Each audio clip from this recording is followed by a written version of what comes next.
সালামু আলাইকুম। বাংলা নিকেতনের পক্ষ থেকে আপনাদের সকলকে স্বাগত জানাচ্ছি। আপনাদের সাথে আছি আমি আনারুল ইসলাম। আজকে আমরা একটি গুরুত্বপূর্ণ ডেমো ক্লাস নিচ্ছি। জব সলিউশন ক্লাসগুলো আমাদের কিভাবে হবে, প্রশ্নগুলো কিভাবে সমাধান করব, এটি মূলত আপনাদেরকে দেখানোর মূল উদ্দেশ্য। এই ক্লাসটিতে যারা দেখবেন তারা মোটামুটি সিদ্ধান্ত নিতে পারবেন যে আমরা বাংলা প্রশ্নগুলো কতটা সাবলীলভাবে আমরা সমাধান করব। এখন এই মুহূর্তে আমি এটা রেকর্ড করে রাখছি। রেকর্ডটা আমি পেজ এবং গ্রুপে আপলোড করে দেব, তাহলে সবার জন্য সুবিধা হবে। ঠিক আছে? যদি কারো কোনো সমস্যা থাকে তাহলে বলবেন, এবং আপনারা এখানে যারা যুক্ত হবেন আপনারা সবাই কিন্তু চ্যাট বক্সে উত্তর করবেন। আমি যে প্রশ্নগুলো নেব সেই প্রশ্নগুলো অবশ্যই আপনারা উত্তর করার চেষ্টা করবেন। তাহলে চলুন আমরা আর দেরি না করি, আমরা এখন আমাদের মূল ক্লাসটিতে চলে যাই। আমাদের স্ক্রিন ঠিকঠাক দেখা যাচ্ছে কিনা একটু জানাবেন। স্ক্রিন শেয়ার করে দিচ্ছি। আমাদের আজকের প্রশ্ন হচ্ছে এগুলো।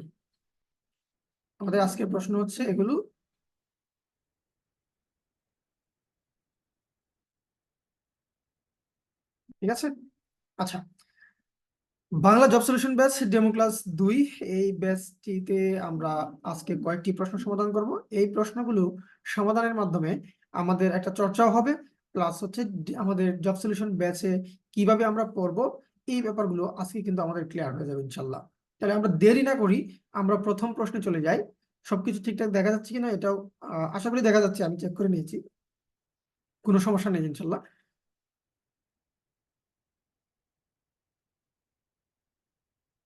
প্রথম যে প্রশ্নটি রয়েছে, আচ্ছা, একজন সম্ভবত কথা বলতে চাচ্ছেন, আমরা একটু দ্রুত শেষ করার চেষ্টা করব, কারণ হচ্ছে পেইড জুমটা এখনো আমি পাইনি। পেইড জুমটা হয়তো কালকে পেয়ে যাব, এটা 40 মিনিট অ্যাক্সেস থাকবে, সেজন্য প্রশ্ন কম নিয়েছি। একজন কথা বলতে চাচ্ছেন, আমি একটু কথাটা আপনার শুনি। আপনার শাহানাজ, আপনি কথা বলতে চাচ্ছিলেন, আপনাকে আনমিউট করা হয়েছে, যদি কিছু বলতে চান।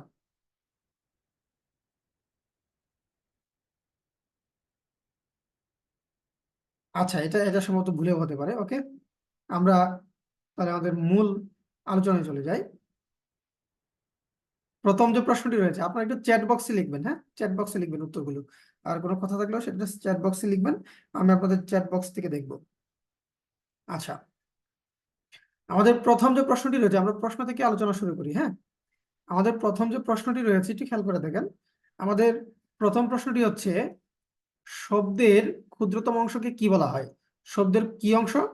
শব্দের ক্ষুদ্রতম অংশ কিন্তু, হ্যাঁ, শব্দের ক্ষুদ্রতম অংশ, এটাকে কি বলা হয়? আমরা একটু দ্রুত উত্তরগুলো নিব, আপনারা দ্রুত উত্তর করার চেষ্টা করবেন, কারণ হচ্ছে খুব অল্প সময় আমরা শেষ করবো ইনশাল্লাহ। ক্ষুদ্রতম অংশ কিন্তু, হ্যাঁ, শব্দের ক্ষুদ্রতম অংশকে কি বলে?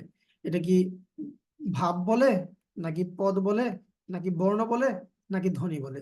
ভাব জিনিসটা আসলে কি? ভাব জিনিসটা কি? ভাব হচ্ছে এমন একটা ব্যাপার যে আমরা যখন কথা বলতে চাই, এই কথাগুলো আমরা কি করি, আরেকজনের কাছে প্রকাশ করি, আমাদের মনের ভাব, তাই না? তাহলে আমাদের ভাষাটা হচ্ছে মূলত মনের ভাব। তাহলে এখানে ভাব কি ক্ষুদ্রতম অংশ হবে শব্দের? না, ভাব হচ্ছে আমরা বিভিন্ন ধরনের ধ্বনি অর্থপূর্ণ হলে সেটা আমরা মনের ভাবটা বাক্য আকারে বা ভাষা আকারে আপনাদের সামনে উপস্থাপন করি। তাহলে এখানে কিন্তু ভাব যে অপশনটা দেখতে পাচ্ছি আমরা, এটা কিন্তু সঠিক হবে না। তারপরে হচ্ছে কি পদ। এই পদ হচ্ছে কি শব্দ আছে না, আমরা আমরা আমরা সবাই শব্দ পড়েছি। এই যে শব্দ আছে, শব্দের সাথে যখন বিভক্তি যুক্ত হয়, কি যুক্ত হয়? বিভক্তি যুক্ত হয়, তখন আমরা এটাকে কি বলি? তখন আমরা এটাকে বলি পদ। তাহলে শব্দের ক্ষুদ্রতম অংশ তো পদ হতে পারে না, কারণ হচ্ছে শব্দের সাথেই বিভক্তি যুক্ত হলে তারপরেই সেটা পদ হয়। সুতরাং এটা শব্দের ক্ষুদ্রতম অংশ হতে পারে না। এখন মূল যে সমস্যাটা হয় আমাদের, সেটা হচ্ছে কি বর্ণ এবং ধ্বনি। এই বর্ণ এবং ধ্বনি, এই দুটির মধ্যে আমাদের একটু সমস্যা হয়। আমরা আহ দেখি যে এই দুটির মধ্যে কোনটি উত্তর হবে। এটা অনেকেই যখন সমাধান করেছে সেখানে কিন্তু বর্ণ উত্তর করেছে, অনেকে উত্তর করেছে ধ্বনি, যারা শিক্ষক সমাধান করেছেন তাদের মধ্যেও। তো বর্ণটা কি বলুন তো? বর্ণটা যদি আমি এই পাশে লিখি, এটা হচ্ছে কি প্রতীক, তাই না? বর্ণ হচ্ছে কি প্রতীক। আমি যখন ধ্বনিগুলো উচ্চারণ করি, এই ধ্বনিগুলোকে আমি বোঝানোর জন্য, আকারে ইঙ্গিতে বিভিন্নভাবে আপনার সামনে উপস্থাপন করার জন্য ধরুন একটা লোক কানে শোনে না, তাকে আমি এই ধ্বনিগুলো কিভাবে বুঝাবো? তাকে আমি এই প্রতীকের মাধ্যমে বুঝাবো। সুতরাং এই যে বর্ণগুলো আছে এগুলো হচ্ছে কি ধ্বনির প্রতীক। ধ্বনিগুলো বোঝানোর জন্য আমরা যে প্রতীকগুলো ব্যবহার করি এগুলো হচ্ছে বর্ণ। তাহলে এখন বলুন তো, বর্ণের উৎপত্তি আগে নাকি ধ্বনির উৎপত্তি আগে? অবশ্যই ধ্বনির উৎপত্তি আগে। কারণ হচ্ছে মানুষ যখন লিখতে জানতো না, পড়তে জানতো না, তখন কিন্তু তারা মনের ভাব আদান প্রদান করতো এবং তারা কিন্তু বিভিন্ন ধরনের কথোপকথন করতো। তো সেই জন্য কিন্তু ধ্বনিটা কিন্তু শুরু থেকেই ছিল। এই ধ্বনিগুলোর একটা লিখিত রূপ হচ্ছে বর্ণ, এবং এই বর্ণটা কিন্তু বেশি দিন হয় নাই। যেমন বাংলা যে লিপিগুলো আমরা দেখি, এটা কিন্তু আপনার সম্রাট অশোকের সময়ের লিপি। তাহলে তার আগে কি আমাদের বাঙালি যারা ছিল তারা কথা মানে কথা বলতো না? অবশ্যই কথা বলতো। তাহলে মূল হচ্ছে কি, যে কোনো শব্দের মূল হচ্ছে ধ্বনি। এখানে উত্তরটা কি হবে? ধ্বনি। এটি প্রাইমারি স্কুলের পরীক্ষার প্রশ্ন কিন্তু, হ্যাঁ, প্রাইমারি পরীক্ষার প্রশ্ন। আমরা বিসিএস প্রাইমারি নিবন্ধন তিনটা তিনটা পরীক্ষারই সকল প্রশ্ন সমাধান করবো। তাহলে এখানে সঠিক উত্তরটি হবে ধ্বনি। যারা সঠিক উত্তর করেছেন আপনাদেরকে ধন্যবাদ জানাচ্ছি। এবং এটার কনফিউশন রাখবেন না যে বর্ণটা কি ক্ষুদ্রতম অংশ নাকি ধ্বনি। এই শুধু শব্দ না, হ্যাঁ, শুধু শব্দ না, যদি এখানে বলে যে ভাষার ক্ষুদ্রতম অংশ কোনটি, এই ভাষার ক্ষুদ্রতম অংশও কিন্তু ধ্বনি। ঠিক আছে? তাহলে এখানে কিন্তু আর কনফিউশনের কিছু নাই। আমরা পরের প্রশ্নটিতে চলে যাই। পরের প্রশ্নটি হচ্ছে কি, এটিও একটি কনফিউশনের প্রশ্ন ছিল, অনেকে অনেক উত্তর করেছে। আমরা একটু দেখি, এটা নতুন প্রশ্ন ছিল, হ্যাঁ, এটা কিন্তু একদম ব্যতিক্রম একটা প্রশ্ন ছিল। চাঁদমুখ আমরা সবাই চিনি, সমাসে একটা গুরুত্বপূর্ণ বিষয়। চাঁদমুখের ব্যাস বাক্য নিচের কোনটি? চাঁদ মুখটা কিন্তু খুবই কমন একটা জিনিস, আমরা সবাই পড়েছি। ধরুন যে আমরা উপমিত এবং উপমান পড়তে গেলে কিন্তু চাঁদ মুখ, চন্দ্রমুখ, মুখচন্দ্র, এই ব্যাপারগুলো কিন্তু চলে আসে, তাই না? তাহলে এখানে ব্যাস বাক্যটাতে ঝামেলা রয়েছে। আমরা দেখি একটু ব্যাস বাক্যগুলো।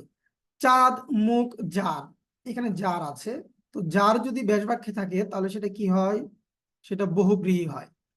চাঁদের মতো দেখতে মুখ, আরেকটা কি চাঁদ রূপ মুখ, আরেকটা হচ্ছে চাঁদ মুখের ন্যায়। এখানে আমরা একটু দেখি যে চাঁদকে কি মুখের সাথে তুলনা করা হয় নাকি মুখকে চাঁদের সাথে তুলনা করা হয়। একটা জিনিস মনে রাখবেন, এই যে মুখটা, আমি আমার প্রিয়জনকে খুশি করার জন্য আমি কিন্তু চাঁদকে মুখের সাথে তুলনা করি না। আমি আমার প্রিয়জনের মুখকে কিন্তু কি করি? চাঁদের সাথে তুলনা করি। অর্থাৎ এখানে মুখটা হচ্ছে কি প্রত্যক্ষ বস্তু, আমি এই প্রত্যক্ষ বস্তুটাকে পরোক্ষ একটা বস্তুর সাথে তুলনা করি। সুতরাং এখানে যে চাঁদের সাথে, মানে চাঁদকে আপনি মুখের সাথে তুলনা করছেন, এটা কিন্তু তুলনাটা ভুল, অর্থাৎ এটা ভুল উপমা।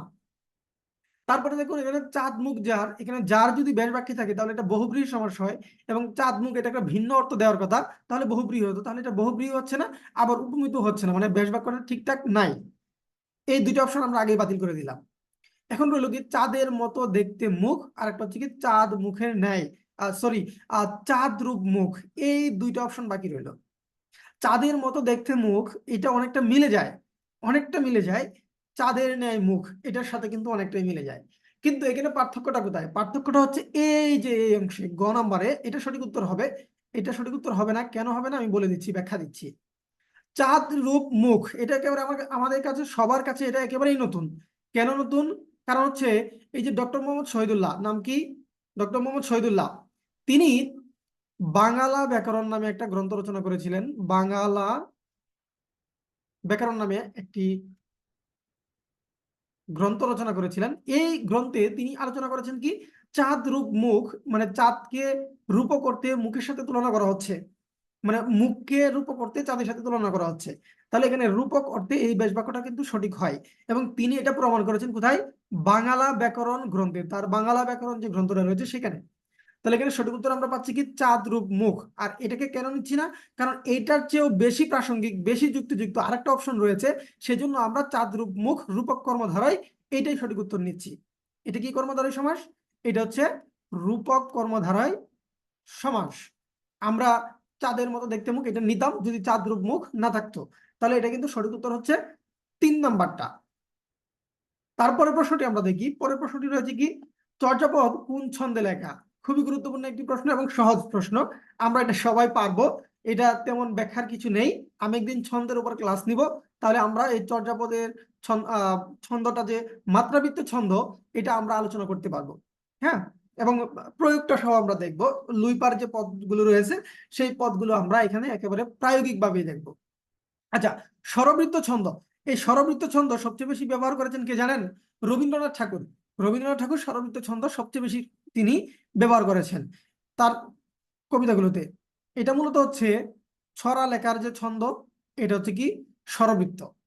নিত্যবৃত্ত বলতে কোনো ছন্দ নাই, হ্যাঁ। নিত্যবৃত্ত মানে কি কোনো অভ্যাস, এটা কাল হয়। নিত্যবৃত্ত অতীত কাল হয়, তাই না? নিত্যবৃত্ত বর্তমান কাল হয়, কিন্তু অতীতে কোনো কাজ অভ্যস্ত ছিল, এটাকে নিত্যবৃত্ত অতীত বলে। তো এটা কিন্তু কোনো ছন্দের প্রকারে পড়ে না। এই স্বরবৃত্তটা হয় আপনার, মাত্রাগুলো হয় 4+4+4+2 মাত্রা, অর্থাৎ 3×4 = 12 আর 2 কত 14, 14 মাত্রা হয় স্বরবৃত্ত। আর অক্ষরবৃত্ত যেটা দেখতে পাচ্ছি আমরা, এইটা হয় আপনার, অক্ষরবৃত্তটা হয় 6+8 অথবা 10, এরকম মাত্রা বিন্যাস হয়। আর মাত্রাবৃত্তটা হয় 6+6+6+2 মাত্রা, হ্যাঁ। তো আমরা মাত্রা নিয়ে আলাদা আলোচনা করব, যেহেতু এখানে শুধু সংক্ষিপ্ত আকারে আসছে যে চর্যাপদ কোন ছন্দে রচিত, এটা হচ্ছে মাত্রাবৃত্ত ছন্দ রচিত। তাহলে এখান থেকে আমাদের আর কি কি তথ্য জানতে হবে? চর্যাপদ নিয়ে আমি কিন্তু গুরুত্বপূর্ণ আলোচনা করেছি আপনাদের সামনে লাইভ ক্লাসে। তো আপনাদের মনে আছে কিনা, সেই 1926 সালে, কত সালে, 1926 সালে ODBL নামে একটি গ্রন্থ, the origin and development of Bengali language, কার লেখা? সুনীতি, তাই না? সুনীতির লেখা একটি গ্রন্থ। এই গ্রন্থটিতে তিনি চর্যাপদের যে ছন্দ, এটি যে মাত্রাবৃত্ত ছন্দ, এটি তিনি ব্যাখ্যা করেছেন এবং প্রমাণ করেছেন। তাহলে কে প্রমাণ করেছেন? সুনীতি, ডক্টর সুনীতি। কত কত সালে? 1926 সালে তার প্রকাশিত the origin and development of Bengali language, এই বইয়ে তিনি কিন্তু এটি প্রমাণ করেছেন। ঠিক আছে। আচ্ছা, আপনারা যারা উত্তর করছেন সবাইকে ধন্যবাদ জানাচ্ছি, এবং খুবই সহজ প্রশ্নগুলো। আমরা পরবর্তী প্রশ্নে চলে যাই। 4 নম্বর প্রশ্ন, এটি কিন্তু একটি সহজ প্রশ্ন এবং মুক্তিযুদ্ধ ভিত্তিক উপন্যাসের জন্য তিনি বিখ্যাত। সাহিত্যিক শওকত ওসমান, সাহিত্যিক শওকত ওসমান, তার প্রকৃত নাম কি? শওকত ওসমানের প্রকৃত নাম কি? শেখ আজিজুর রহমান, শওকত আলী, আহমদ আজিজ, ওসমান গনি। কিছু কিছু লেখক রয়েছেন বাংলা সাহিত্যে, তাদের প্রকৃত নাম নিয়ে কিন্তু পরীক্ষায় প্রশ্ন আসে। যেমন মানিক বন্দ্যোপাধ্যায়ের প্রকৃত নাম কি? মানিকের প্রকৃত নাম হচ্ছে প্রবোধ কুমার, তাই না? কাইকুবাদের মূল নাম কি ছিল? কাজেমাল কুরেশি, দুঃখিত।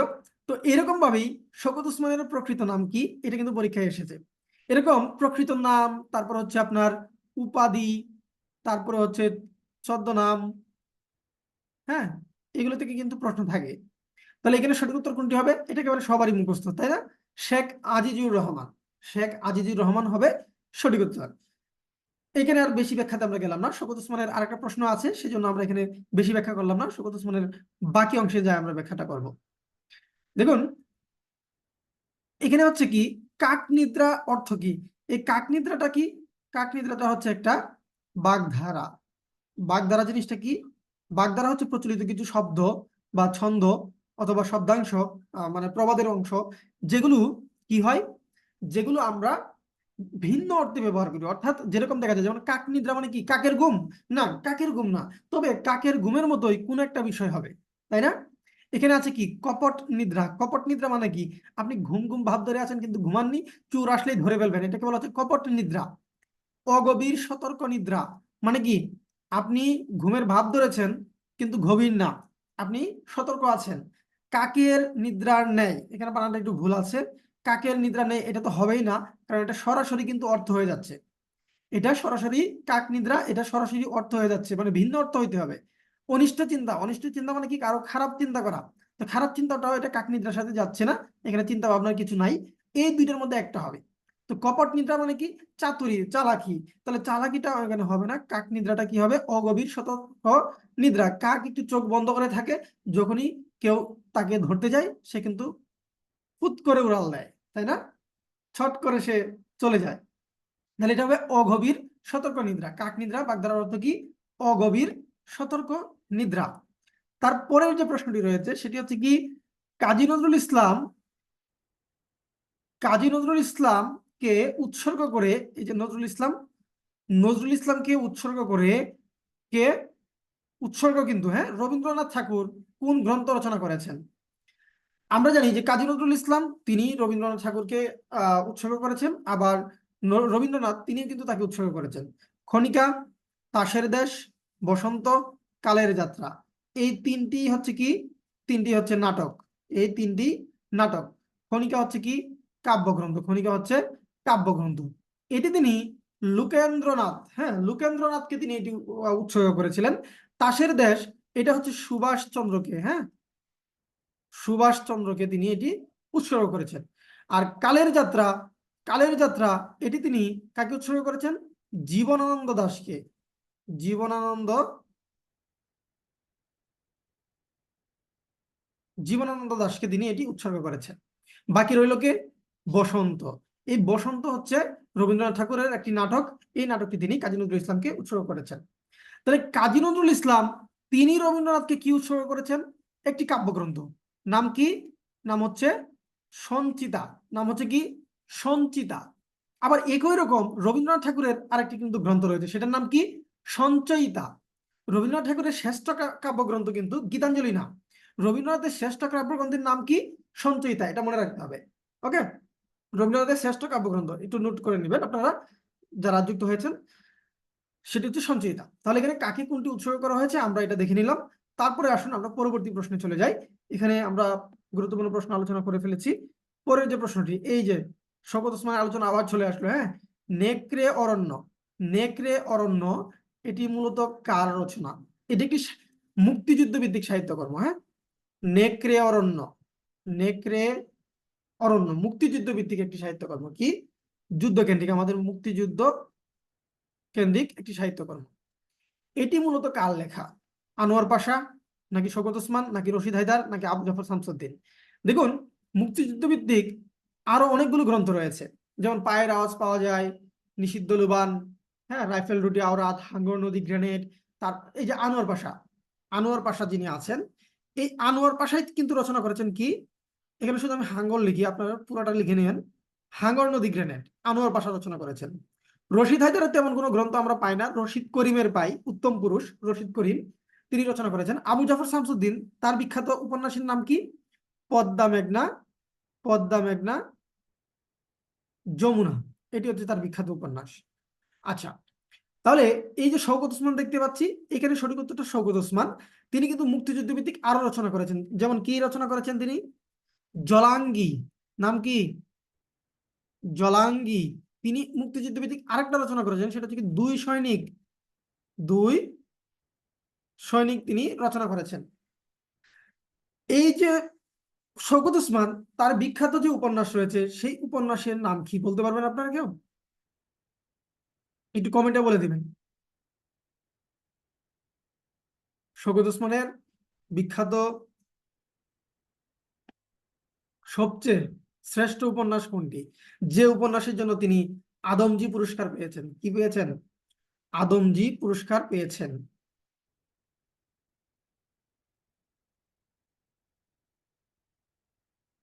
একটু বলুন তো, দেখি কেউ পারেন কিনা। আমি লিখে দিচ্ছি, হ্যাঁ জাহাকুল আবদের বাংলা কি? জাহাকুল আবদ মানে হচ্ছে কৃতদাসের, কৃতদাসের হাসি, তাই না? এই কৃতদাসের হাসি হচ্ছে তার শ্রেষ্ঠ উপন্যাস। কার? শ্রেষ্ঠ সাহিত্যকর্ম, শুধু উপন্যাস না, শওকত ওসমানের শ্রেষ্ঠ সাহিত্যকর্ম হচ্ছে কৃতদাসের হাসি। এবং এই কৃতদাসের হাসির জন্য তিনি আদমজি পুরস্কার পেয়েছেন। কি পেয়েছেন? আদমজি পুরস্কার। তার আর একটা বিখ্যাত গ্রন্থ রয়েছে, সেটা হচ্ছে জাহান্নাম হইতে বিদায়, ঠিক না? জাহান্নাম হইতে বিদায়। আমরা পরের প্রশ্নটিতে চলে যাই, আমরা পরের প্রশ্নটিতে চলে যাই। মোটামুটি একটা আলোচনা করেছি, আহ একটু তাড়াহুড়া করছি, কারণ হচ্ছে এটা রেকর্ড করছি, রেকর্ডটা দিব, প্লাস হচ্ছে আমার পেড যে জুমটা সেটা এখনো অ্যাক্সেস আমাকে দেওয়া হয়নি, কালকে হয়তো দিয়ে দিবে। কালকে দিয়ে দিলে ওটার মধ্যে আমরা আনলিমিটেড সময় থাকতে পারবো। এখানে যেহেতু 40 মিনিট করে আবার নতুন করে আসতে হবে, সেজন্য আর বেশি প্রশ্নও নিইনি, প্লাস একটা জুমের মধ্যে আমরা শেষ করবো আর কি। ঠিক আছে? আচ্ছা, এই যে প্রশ্নটি দেখুন, এক কথায় প্রকাশ থেকে প্রশ্নটি এসেছে, এগুলো কিন্তু সব প্রাইমারি প্রশ্ন, হ্যাঁ দিনের আলো, দিনের আলো এবং সন্ধ্যার যে মিলন, এটাকে এক কথায় কি বলে? এক কথায় প্রকাশ, বাক্য সংযোজন, ঠিক আছে? সন্ধ্যাকাল, নাকি আলো ছায়া, নাকি সায়াহ্ন, নাকি গোধূলি? কোনটি সঠিক উত্তর হবে? সন্ধ্যাকাল মানে কি? একেবারে সন্ধ্যার সময় যেখানে শুধুই অন্ধকার। সন্ধ্যাকালে কি থাকে? শুধুই আধার থাকে, তাই না? শুধুই আধার থাকে। আলো ছায়া, আলো ছায়া হচ্ছে সমাসবদ্ধ পদ, কি পদ? সমাসবদ্ধ পদ। কোন সমাস? এটা হচ্ছে দ্বন্দ্ব সমাস। এটা কি সমাস? দ্বন্দ্ব সমাস। আলো ও ছায়া, দ্বন্দ্ব সমাস। তারপরে রয়েছে কি সায়াহ্ন। সায়াহ্ন মানে কি? দিনের শেষ ভাগ, এক কথায় বলতে গেলে বিকেল বেলা। বিকেল বেলাকে বলা হয় সায়াহ্ন। তাহলে অপশনে বাকি রইল কি? গোধূলি। এই দিনের আলো এবং সন্ধ্যার যে এই যে একটা আলো ছায়ার খেলা, অর্থাৎ হালকা আলো আছে, হালকা অন্ধকার হচ্ছে, এই যে হালকার উপর ঝাপসা আর কি, তো এটাকে বলা হচ্ছে গোধূলি, গোধূলি বেলা। হ্যাঁ, পরের প্রশ্নটিতে আমরা চলে যাব।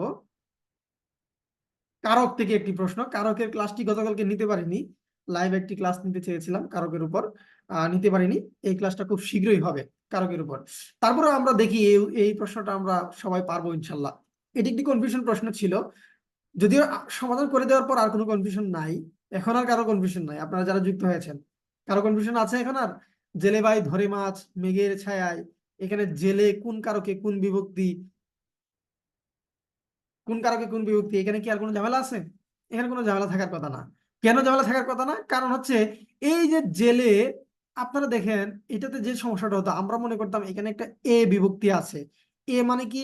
সপ্তমী। আমরা মনে করতাম জেলে, এখানে জেল যুগ এ, এরকম মনে হয় শব্দটা। না, আপনি বিভক্তি যুক্ত হবে কার সাথে? মূল শব্দের সাথে বিভক্তি যুক্ত হবে। আপনি যখন একটা মূল শব্দের বাহিরে অন্য কোনো শব্দের সাথে যখন আপনি বিভক্তিযুক্ত দেখবেন, সেখান থেকে যদি আপনি বিভক্তিটা বাতিল করে দেন, তাহলে কিন্তু শব্দের অর্থ পরিবর্তন হয়ে যাবে। যেমন দেখুন, আমি যদি এখানেই এখানে আমি যদি একারটা কেটে দেই, এই একারটা যদি কেটে দেই, কি হয়ে যায়? জেল। জেল মানে কি? হাজতখানা, তাই না? জেল মানে হাজতখানা। আর জেলে মানে কি? যে মাছ ধরে, তাহলে তার মাছের সাথে সম্পর্ক। তাহলে এখানে কিন্তু বিভক্তি মনে করলে কিন্তু শব্দটাই ভুল হয়ে যাবে।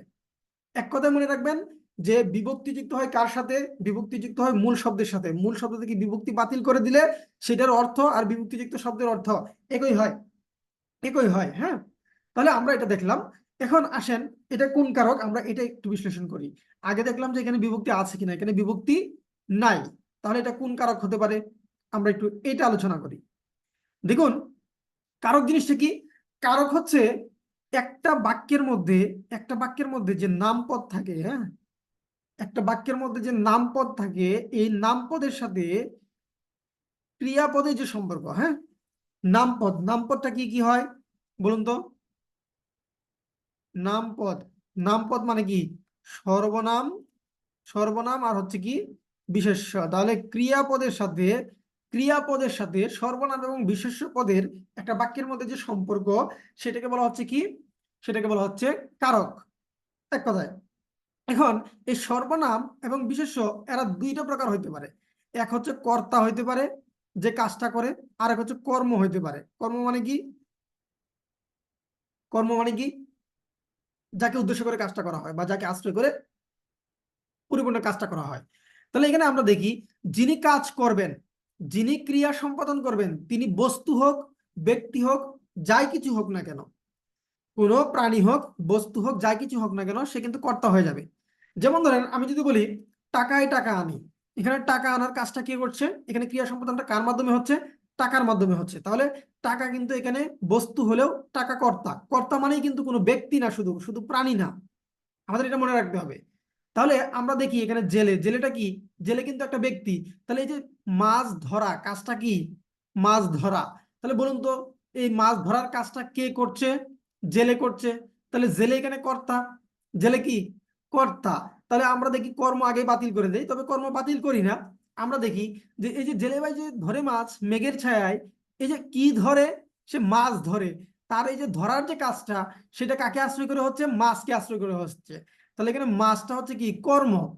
এখানে মাছটা হচ্ছে কর্ম। ঠিক আছে? তাহলে আমরা এখানে যে জিনিসটা বুঝলাম সেটা হচ্ছে কি, যিনি কাজটা করছেন তিনি কর্তা, যাকে আশ্রয় করে কাজটা করা হচ্ছে সেটা হচ্ছে কর্ম। তাহলে এখানে ধরার কাজটা কে করছে? জেলে। জেলে হচ্ছে কর্তা। তাহলে কর্মটা কিন্তু হচ্ছে না, যেহেতু জেলে বলছে। তাহলে কর্মকারকের দুইটা অপশন বাতিল হয়ে গেল। এখানে বাকি রইল কি?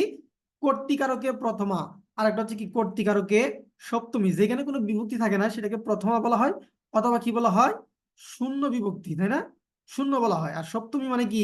এ, অন্তস্থ, অন্তস্থ, তে, এগুলো থাকবে হচ্ছে সপ্তমীতে। তাহলে এখানে কিন্তু সপ্তমী হচ্ছে না। কেন? সপ্তমী বিভক্তি বাতিল করে দিলে জেলের অর্থ পরিবর্তন হয়ে যাচ্ছে, সুতরাং আমরা অর্থ পরিবর্তন করব না। ঠিক আছে?